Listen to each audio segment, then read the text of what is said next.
Alright guys, this is it. The beginning of the end. Up until this point, my pride and joy achievement of the second playthrough of Fallout 4 that I've done, of all the things that I've collected, all the guns, everything I've built, my pride and joy was Coastal Cottage, which I'm currently standing in right now. And I've already said that 2 other times before. I've recorded this settlement video basically twice already. The first time, horrible audio desyncing issues. The second time, the video was plagued with really bizarre graphical errors and like it was jumping around chronologically in the video. No idea what the hell caused that. Really starting to get ticked off with Elgato recording software because it is annoying as hell having to record the same settlement 3 times.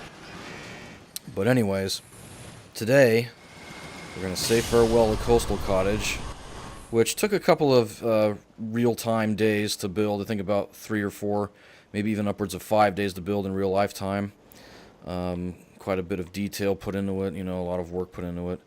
And we're going to be saying goodbye right now. It is very early in the morning. It is 5:43 a.m. I'm going to rush over to the SSBN Dauntless, which is a player home. It's a movable player home in the form of a nuclear submarine. I highly advise you to check it out if it is still available. I hope it is. A little bit glitchy on the Xbox, but no big deal. And like I said, we're going to be making our way towards the final settlement, the crowning jewel of all the settlements that I've built. I apologize if you have a bad screen and or tablet or smartphone that you're watching this on. I know it's dark. I have the Darker Nights mod on, which makes the game a little bit more realistic. And if you're watching it on any of those 3, TV screen, tablet, smartphone, computer, etc., I would advise turning off all the lights so you can see what's going on right now. But anyways, I'm making my way towards my submarine, which is parked off of Salem, right next to the Coastal Cottage. And we're going to make our way south towards Spectacle Island.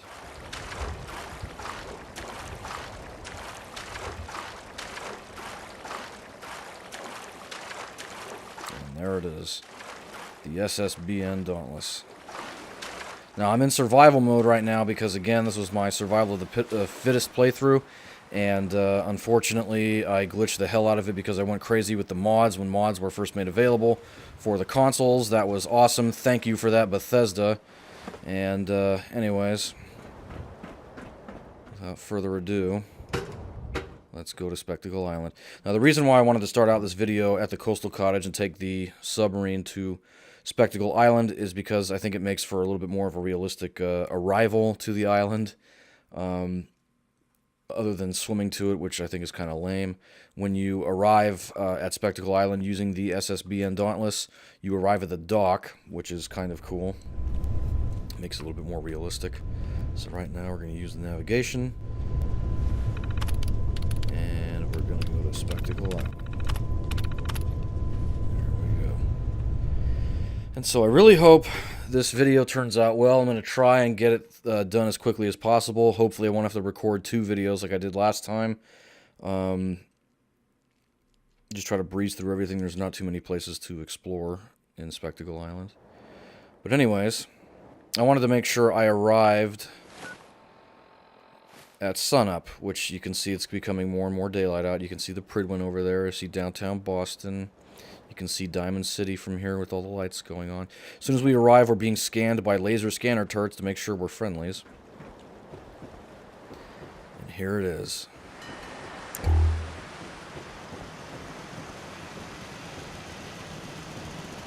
New Genesis. Welcome to paradise. This settlement took me upwards of almost 2 weeks in real life time to build. A lot of effort put into this settlement, and I must say I am quite proud of it. I'm sure there's other settlements out there that people have done better builds on computers where the specs of your machine are a hell of a lot better than a crappy Xbox One. Let's go ahead and shut that vault door. This settlement is essentially impregnable. It's an island, so you have to come by boat to be able to get here. And the entire island is walled off, and on the walls, you have defensive emplacements like this. In certain places, it's even more heavily defended than this vault door. This vault door has laser scanner turrets, minigun turrets, and Fat Man turrets on top, as you can tell. But what I really wanted to show you was the sunrise on Spectacle Island, which is usually a pretty magical thing. In here we have the Wardens Warehouse, kind of the same basic things. I have a guy who's at Coastal Cottage who he makes sure, you know, the cottage is safe and, you know, farming gets done, etc. Here you have a room full of all the amenities you need: cooking stove, weapons, armor, advanced engineering, etc. This particular building I walled off and kind of cleaned up on the inside. This is a building that's kind of like for people who are caravans and traders and stuff that somehow are on good terms with whoever's in charge of the island. They managed to get through the defensive emplacements no problem because of trade purposes. So they're temporarily housed in here when they're in the settlement. And there's a lot of beds and stuff inside. You can kind of see on the bottom floor is a couple of beds. Top floor is the same way. But otherwise is kept locked when no one's involved in it. So as you can see, here we go. We're going to go into the main part of the settlement, and I kind of made a walkway that's illuminated at night. And you'll notice there's kind of dips in frame rate because everything has to render. There's a lot of crap to render on this island because I built quite a bit. But what we're going to do, we're basically in the geographic heart of the island right now. You can see these magnificent large structures. We'll get to that in a minute. What I wanted to do is just take a gander at the sunrise. And here you have some of the eastern defenses. The eastern defenses of the island are a little bit more lightweight compared to the west side in terms of the amount of turrets. You figure not many people are going to be coming from the east side to attack. They'll be coming pretty much directly from the shore to the west side of the island, which is more heavily defended. But look at that sunrise. It's beautiful. And I certainly enjoyed building on this island. I had a great time. But what we're going to do first is I'm going to essentially the worker district, the poorer district of the island inhabitants, which is the area of last Exodus. Now, when I first started this settlement, I was, and I named it New Genesis. The biblical implications and the biblical names of the place came later on. I wanted to have the name New Genesis because it's kind of a new beginning for people who are trying to survive on the mainland and so forth, where this island's pretty much self-sufficient and you can survive here indefinitely. And so it's basically the new beginnings, and it's pretty much the last refuge of humanity that, you know, wants to stay safe and etc. So the biblical stuff, I was like, what else can I name it? So I started taking books out of the Bible, so, you know, the book of Exodus and stuff.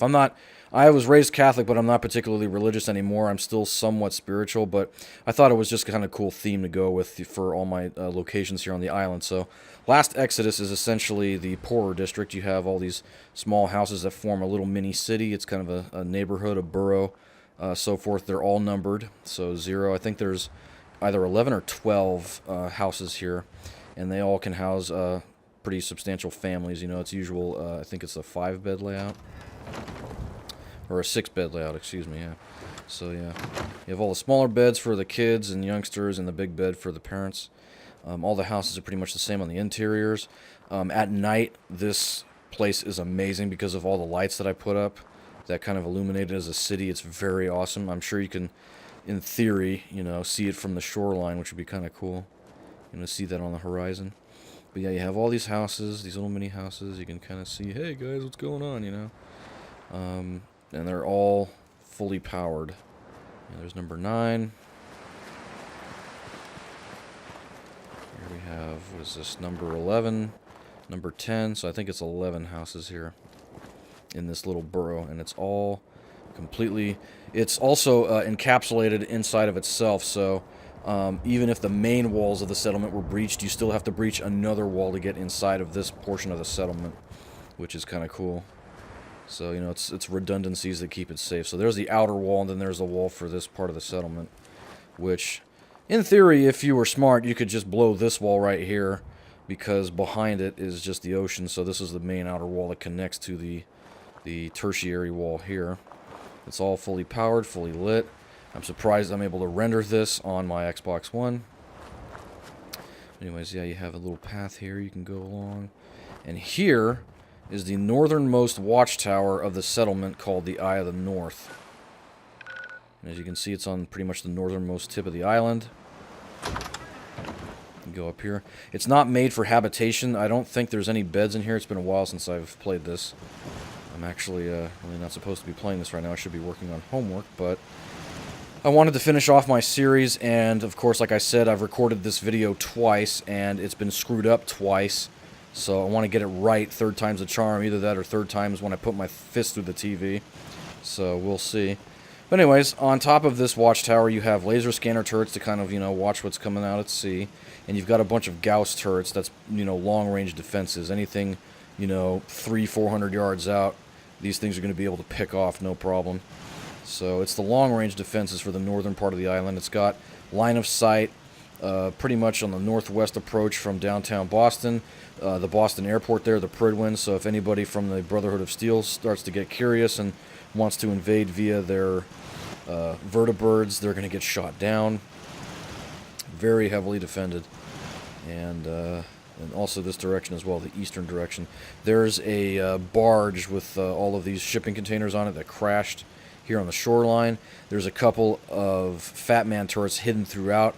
So basically, if you think that, oh, this might be a safe area to invade, it'll give us cover from those Gauss turrets, and we'll be able to hide out in there and maybe kind of sneak past the Gauss turrets to blow the wall. Well, surprise, you're going to have Fat Mans flying at you from this particular barge, because there's Fat Man turrets hidden all throughout in there. So, and there's also that little pontoon bridge thing right there that I built, another little outpost for defenses. So that's pretty much it for Last Exodus, the poor district. This is, cheaper housing. You figure you'll have to buy these houses for, 2,000 to 1,000 caps, however much they want to price them for. And if the island is ever invaded, you can have everybody, huddle up in here, and you can close the door. And so, boom, now they have to do another breaching of the walls. And it's kind of enclosed, so you figure your survivors are going to have guns and stuff to defend themselves with. Here's a little guard shack that kind of, is a monitoring defensive position for Last Exodus. There's a little cot there for somebody to sleep in to make sure that everything's above board. So where we're going to go next, how deep am I? Alright, I'm 13 minutes into this video. I'm going at a pretty quick pace here. Let's see, here's the eastern defenses again. There's a barge out there. And here you have simply Eden. Now this is the breadbasket not just of the settlement, but of the entire Commonwealth as I've built all of my settlements in this playthrough. This has the most food out of any of the settlements that I've built. And I basically modeled it after the wine country in Napa County, Sonoma County, Northern California, which I spent a good deal of my time as a kid growing up. My grandparents lived up there in Forestville, and I used to go through there all the time when I was a young kid, and seeing all the vineyards, all the rows of, wine vines and stuff like that, grapevines and so forth. And I kind of modeled it, on a hill, kind of like a lot of those vineyards are like out there. So I think I did a pretty good job. It looks pretty cool. It's a place basically where the settlers of this settlement are going to be spending most of their time harvesting these, selling them for caps, or using them as a food source, whichever. You have water pumps here to be able to water the crops and everything. And anyways, you have another defensive emplacement here. You figure you have it on either side of this rock, so that way nothing can hide behind it. And if you poke your head out, you can kind of see there are those defenses over there. You come up here. It's kind of a large battlement that I got the idea to build. So you can kind of keep an eye on that little corner there, make sure nobody's sneaking around over here, and also aid in the defense of the settlement if anybody ever tries to attack in this direction. But it also doubles as it gives you a bird's eye view of the rows and rows of mute fruits. That's what I planted, mute fruits. And kind of like an overseer's walkway, you can kind of see, people harvesting and so forth. There's no people on the settlement. It's 0. I wanted to make sure there wasn't any clutter or, jackass NPCs talking when I was doing this video, so that's why I wanted to make sure that's nobody here. Anyways, coming back to the crossroads here, we're going to go And we're going to go check out the Rich District, which is very, very exquisite. Right there is pretty much the heaviest defensive emplacement on the island. Right there is that central bastion. Minigun turrets, Fat Man turrets, laser scanners, the works. That way if anybody tries to invade and hide behind those boats, they will get vaporized in an instant. That entire western defense bastion is basically like the bunkers on Normandy Beach of D-Day. And that's kind of what I was going for, to build defenses here so that nobody can penetrate them. But anyways, here we have the Rich District, known as Silent Lament. That is a book in the Bible. I was kind of scratching at the bottom of the barrel there, trying to find names to name this place after from books in the Bible. There is a book in the Bible called the Book of Lamentations, so I made it Silent Lament, and this is the Rich District. So you come in, same deal as last Exodus. There's a powered gate there, so that way if the island's ever invaded, the rich people can come back in from, harvesting or doing whatever, doing their trading business with the trade caravans in that dilapidated building near the entrance. There is only one entrance and exit in the entire island, and that's the one where the SSB and Dauntless is parked. And so they can just flee back here if the island's ever under attack. You'll notice my frame rate is dropping a little bit. There's the most stuff on the southern end of the island that has to render, so quite a bit of stuff. Here is the most important building on the island, and that is the power room.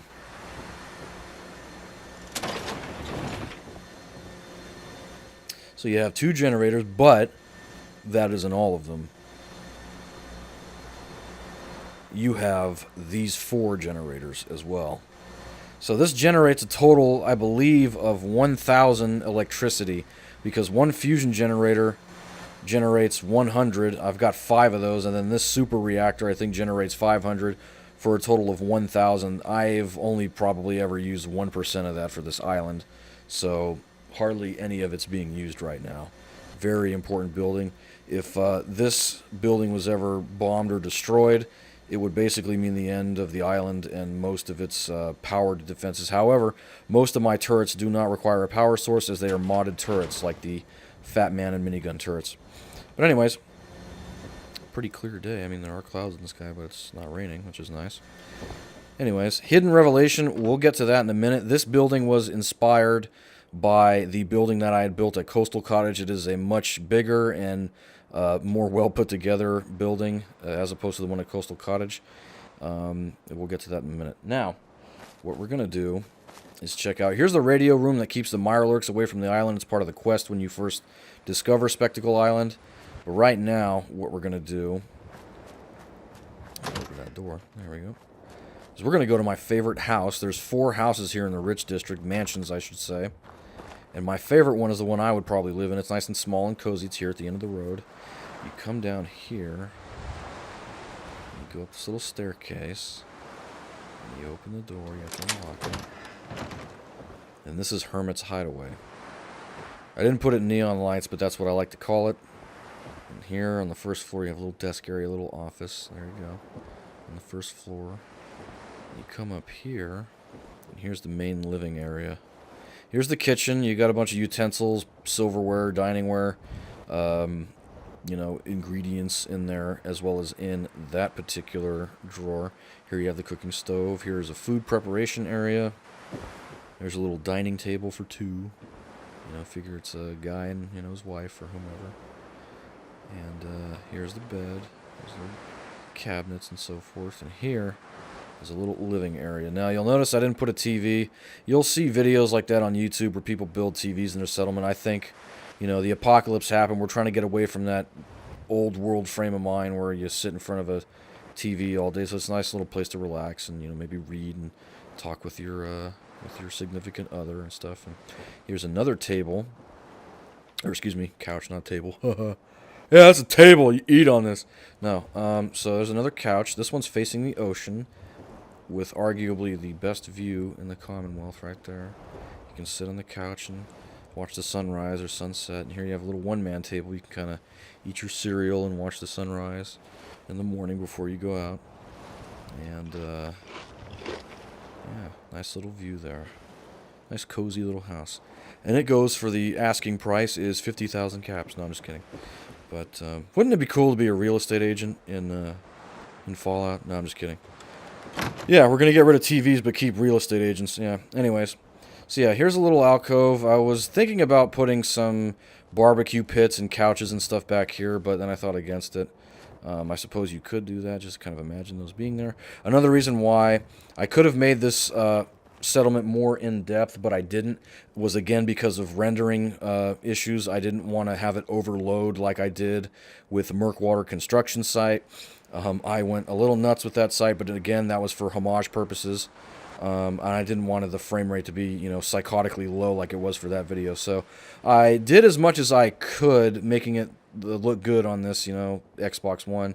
But it is a little bare bones compared to some other settlements you will probably see, on YouTube. So, anyways, here's the second mansion. You come in here, front door. There's a little side room here, teenager can live there. You got a little family dining table there. You can eat your dinners together. Here you have a little basement recreational area with a barbecue pit. You can look out at the ocean and have a little bit of fun with your family and friends and have them over. You can stay nice and warm on cold nights when the fog's coming in off the ocean, with these little trash fires and so forth. And anyways, you come up here to the second floor. You have a nice little table here. Here's another dining table. You can bring the family friends over, look out at the ocean, eat a nice dinner. And here's a little living room area. Here's another bedroom, small bedroom. You can have it for your second kid. And of course the main bedroom is back here, down at the end of this long hallway. And there's the main master bedroom. You got a desk there for, whatever purposes you need it for. And a little hallway. Pretty cool. Yep. So that's the second mansion. Pretty simple, a couple of rooms here and there. The thing I wanted to do with this particular mansion before I go is multi-level stuff like this is very hard to do, especially on uneven terrain like on this hilltop that I'm on right now on Spectacle Island, so doing multi-level like a half floor down or even a full floor down, kind of thing is very hard to do on uneven terrain. And so I think it came out pretty good the way I designed the house there. The third house is this one, a little bit bigger. And same kind of layout. You got a little bedroom there. Hallway that leads through here. You got another little bedroom here on this end. It's got a little desk there. There's a table. And there you go. It's a little bedroom. Nicely illuminated at night. Come up the stairs. Another little bedroom. Another desk. You'll notice some of those rooms that have a desk in them don't have chairs. You have to furnish them yourself. And here's the third floor.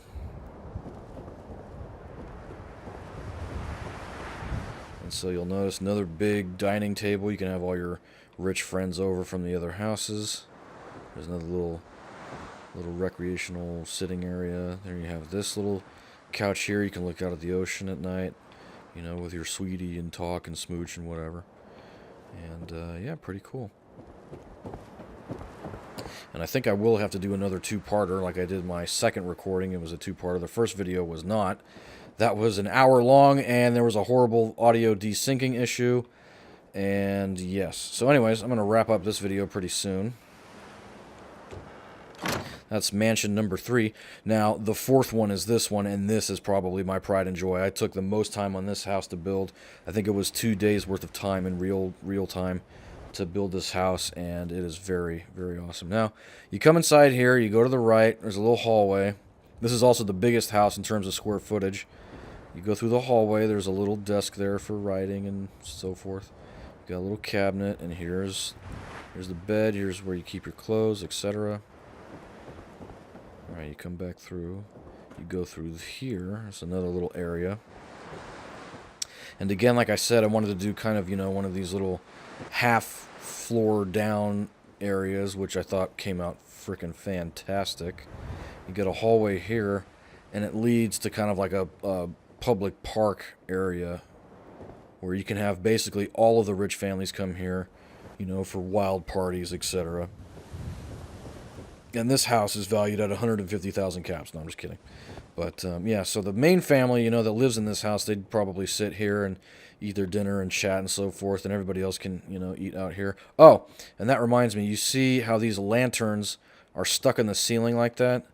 That is the Place Anywhere mod at work, which ordinarily you're supposed to put these lanterns on top of surfaces like the floor, but because of the Place Anywhere mod, I was able to make it look like they're hanging from the ceiling like that.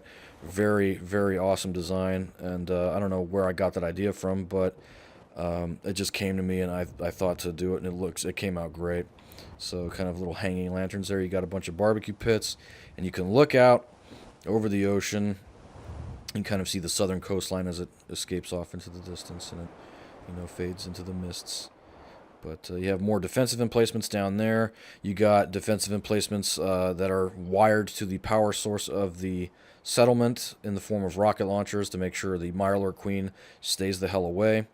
And down there you have the building, as you can kind of see. I don't know if you can read that, but it says The Boot, and we'll get to that momentarily. So, going back upstairs, kind of a little backyard eating area.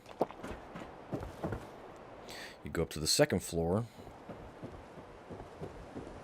And there's the staircase to the third floor. You got another little room here. It's kind of hidden behind a bookshelf. Almost. And here's another little room here, hidden behind a bookshelf. Nice little rooms. And so here you are, you come to the third floor. I believe this is the top floor of the settlement. Now the reason why I called that building down there the Boot is because that's what it's in the shape of. You can kind of see it's in the shape of a boot. And we'll go down there momentarily. Anyways, so here you have another little room. Right there, little corner. You have another tiny room here. You know, you can have this for your younger children or newborns in here. You know. And here is the master living room area where you have the biggest table out of them all. Out of all of these mansions. You have a little cooking stove here. And you can, hey, you know, wave to your friends. You can see, you know, out the best view out of them all. Out towards the ocean. Just look at that view. Looks great, doesn't it? Anyways, so there's no roof access, unfortunately. I kind of wanted to make it safe, so that's why I didn't build a roof access, unlike the watchtowers, which we'll get to momentarily. I'm going to show you the boot, since we've got about 2 minutes left. And those are all the mansions. And as you'll notice here, that backyard little deck area was painstakingly put together and put up with support columns. So, pretty impressive stuff there. There's the little corridor in between the boot and the mansion. But yeah, painstakingly put together a little deck there. And so here we are as the boot. Notice it says plumbing. This is basically the entire water supply of fresh drinking water for the entirety of the settlement. It comes from here. Now I figured I designed it so, you know, one half of the settlement, the poorer district, they would have access to the food, and this side of the settlement has access to the fresh water, and they have to cooperate. They, you know, if ever, you know, it's a balance of power kind of thing. And here, of course, like always, I decided to have a control switch for the pumps, so I can turn them all off at once.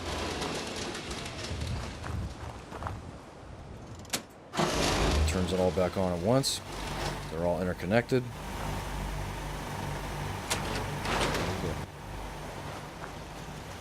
And that is how you do it. That is the boot. The entire water supply for the settlement. So thank you for watching this video. I'm going to cut it off pretty soon. I'm going to leave you with the view of this boat and these turrets over here, which are also wired together with a switch, control switch. Whoop. They all turn off. And they all turn on. And I'll just leave you with this view of the southern part of the Commonwealth. And thank you again for watching. Like, share, comment, subscribe. This has been part 1 of the series finale of Kavzar's Settlement Showcase. I would like to thank you for joining us on this wild ride of all of these settlements that I've done. This is the official end of the series, the part 1 part anyways. I'll put part 2 up momentarily, and I'll record that momentarily. But after that, I'm going to be doing redux videos of some of the settlements that I've tweaked a little bit. Some of the settlement videos that I recorded without voiceovers, I will do again with voiceovers now that I have my microphone. And just a little bit of tweaks here and there. And thank you again for watching. Like, share, comment, subscribe, and we will see you in part 2 of Spectacle Island, the series finale of Kavzar's Settlement Showcase. Thank you for watching.